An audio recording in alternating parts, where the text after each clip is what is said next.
انہوں نے ان کو سختی سے کہہ دیا ہے، جبکہ بلوچستان کی صورتحال وہ جوں کی توں ہے۔ اب دہشت گردی کے خلاف قانون سازی کی جائے گی۔ ہاں، یہ جو قومی اسمبلی اور سینٹ کی 7 اپریل اور 8 اپریل یعنی کہ عید کے فوراً بعد اجلاس بلائے جا رہے ہیں، اس میں پاکستان کی فوج کو کچھ ایکسٹرا پاورز دی جا رہی ہیں تاکہ وہ دہشت گردی سے نمٹنے کے لیے مؤثر کارروائی جو ہے اس کو عمل میں لائی جا سکے۔ قانون نافذ کرنے والے اداروں کو ناگزیر اختیارات دیے جا رہے ہیں تاکہ ملک میں امن و امان کی صورتحال جو ہے اس کو مستحکم کیا جا سکے۔ اور ناظرین گرامی، اب یہ قانون جو ہے یہ کس کے خلاف استعمال کیا جا رہا ہے؟ قومی سلامتی کمیٹی میں جو فیصلے ہوئے ہیں یہ کس کے حق میں ہوگا؟ کیونکہ یہ تمام تر صورتحال ہے، وہ قوانین بنائے جائیں، وہ کچھ ہونا چاہیے، چونکہ یہ ریاست اس وقت یہ جو حکومت ہے 47 کی، کل کو ان کی جگہ جو ہے وہ اپوزیشن کی ہے، اور اپوزیشن جو ہے حالات بدلتے ہیں اور یہ ہمیشہ برسر اقتدار رہنے والے نہیں ہیں، کیونکہ اگر آپ قوانین میں تبدیلیاں کرتے ہیں، قوانین جو اپنی مرضی کے بناتے ہیں یا پھر ان کو کچھ شخصیات کے خلاف استعمال کرتے ہیں تو شخصیات اور عہدے جو ہیں نا وہ بدلتے رہتے ہیں۔ کل آپ کو آپ کی جگہ بھی بدلنے والی ہے، اور آپ کو اس حد تک ان اداروں کا، ان مقتدر حلقوں کا ساتھ دینا چاہیے، ان کی ہاں میں ہاں ملانی چاہیے اور گردن ہلانی چاہیے، ان کے ہر حکم پر اپنا سر تسلیم خم کرنا چاہیے کہ کل کو آپ بھی ان تمام تر سنگین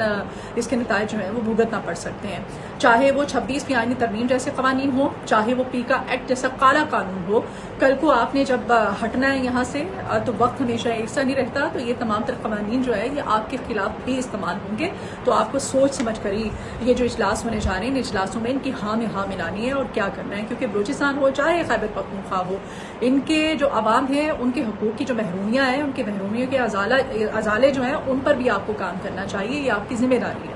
آپ ٹھیک ہے عوام کے منتخب کرتا نہیں ہے، لیکن جن کرسیوں پر آپ کو، جن ایوانوں میں آپ کو بٹھا دیا گیا ہے، یہ آپ کی ذمہ داری ہے، یہ آپ کا فرض ہے کہ آپ نے عوام کے لیے آواز اٹھانی ہے اور عوام کے حقوق ان کو دینا ہے، چاہے وہ بلوچستان کے عوام ہیں، چاہے وہ سندھ کے عوام ہیں، چاہے وہ خیبر پختونخوا کے عوام ہیں۔ آپ نے خیبر پختونخوا کے صوبے کو اس طرح سے نہیں دیکھنا کہ وہاں پر پاکستان تحریک انصاف کی حکومت ہے، وہاں پر عمران خان کی حکومت ہے تو اس کے عوام کو آپ نے حقوق نہیں دینے ہیں، وہ عمران خان کی ذمہ داری ہے یا پھر وہ وہاں پر علی امین گنڈاپور کی ذمہ داری ہے، ایسا نہیں ہے۔ بہرحال اب پارلیمان کو اعتماد میں اس تمام تر صورتحال میں لیا جاتا ہے یا نہیں لیا جاتا، یہ پارلیمان کو دیکھنا ہوگا کہ ہونے کیا جا رہا ہے۔ یہ جو پارلیمان ہے اس کو اب سوچنا چاہیے اس پہ کہ یہ کل کلا کو صورتحال جو ہے اس کے برعکس بھی ہو سکتی ہے۔ یہ جو شہباز ایڈمنسٹریشن جو میں ہمیشہ ہر ویلاگ میں کہتی ہوں، یہ شہباز ایڈمنسٹریشن جو ہے یہ بدلے گی بھی، اور یہاں پر پھر ایڈمنسٹریشن جو ہے وہ بدلتے ہوئے دیر نہیں لگتی ہے، کچھ بھی ہو جاتا ہے، اور جب ہوتا ہے تو پھر آپ کو اپنی باری میں دوسروں کا بھی دیکھنا چاہیے کہ آپ کیا کر رہے ہیں اپنی باری میں، اور جب ان کی باری آئے گی تو پھر آپ کو بھی ان نتائج کو بھگتنا پڑے۔ پھر بلوچستان جیسے وہ صوبے ناظرین گرامی جہاں پر لوگ اپنے حقوق سے ہمیشہ محروم رکھے گئے ہیں، جہاں سالوں سے ڈرون حملے کیے جاتے رہے، بے گناہ لوگوں کو شہید کیا جاتا رہا، مارا جاتا رہا،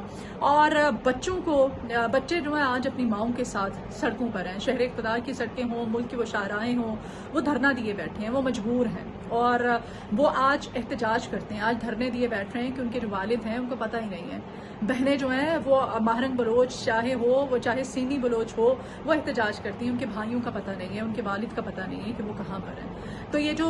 بلوچ عوام ہے محروم، جن کو رکھا گیا جن کے حقوق سے، بجائے کہ آپ ان کی کچھ داد رسی کریں، کوئی ان کے حقوق کا ازالہ کریں،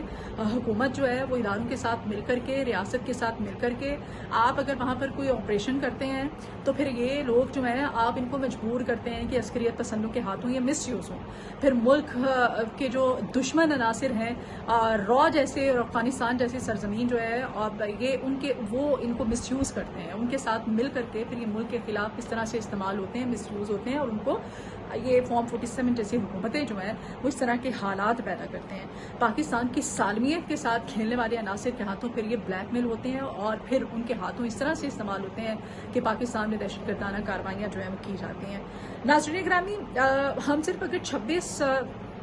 نومبر سے آنورڈ جائزہ لیں تو پاکستان تحریک انصاف کے جو کارکنان ہیں جو کہ کسی بھی دہشت گردانہ سرگرمی میں ملوث نہیں ہیں، اگر صرف ان کی گرفتاریوں کی بات کریں تو وہ 5500 سے زائد اب تک ہو چکی ہے، یعنی کہ 5500 سے زائد پاکستان تحریک انصاف کے کارکنان کو مختلف جگہوں سے گرفتار کیا گیا ہے۔ تو اگر آپ بلوچستان اور خیبر پختونخوا میں دیکھیں، ان ناراض لوگوں کو دیکھیں، ان ناراض پاکستانیوں کو دیکھیں تو ان کی تعداد کتنی بنتی ہے، اور پھر جب وہ دھرنا دیتے ہیں، احتجاج کرتے ہیں تو آپ ان کو گرفتار کرتے ہیں، ان پر شیلنگ کرتے ہیں، ان پر تشدد کرتے ہیں، ان کی بے حرمتی کرتے ہیں، تو ایسا کب تک چلے گا؟ بہرحال ناظرین گرامی، خیبر پختونخوا کے عوام جو ہیں وہ بھی سفر کر رہے ہیں، جیسے کہ میں نے پہلے بھی کہا کہ وہاں پر پاکستان تحریک انصاف کی حکومت ہے۔ بی این پی کی جانب سے بھی بی این پی نے جو پرامن احتجاج کی کال دی تھی، اداروں کو اس پر بھی تشویش ہے۔ اب کل بی این پی کے جو ان کا لانگ مارچ ہے، جیسے لانگ مارچ ان کا شروع ہوا اختر مینگل صاحب کی سربراہی میں، وہاں پر ان کو ٹارگٹ کیا گیا، اور وہاں پر ظاہر ملک دشمن عناصر نے ان کو ٹارگٹ کیا ہے، خود کش بمبار نے جس طرح سے حملہ کیا، اس حملے کے بعد جو ان کا ہونے والا نقصان ہے، اس کے بعد پھر وہاں پر ایک طرف ان پر دھماکے کیے جا رہے ہیں اور دوسری طرف سے ریاست ان پر شیلنگ کر رہی ہے ان کو منتشر کرنے کے لیے۔ یعنی کہ اگر وہ پرامن احتجاج کر رہے ہیں، جس طرح سے ان کا احتجاج جیسے جمعے کے روز شروع ہوا تھا، اور یہ شروع ہوا تھا خزدار، قلات اور مستون سے ہوتا ہوا یہ احتجاج، پھر جو ہے یہ لک پاس بھی کراس کر چکا ہے، اور کئی بہت زیادہ آگے لک پاس سے خیر اب تو یہ لانگ مارچ جو ہے یہ آ چکا ہے۔ لیکن اگر ایک طرف ان پر خودکش جو ملک دشمن عناصر ہے وہ خودکش دھماکے کریں گے،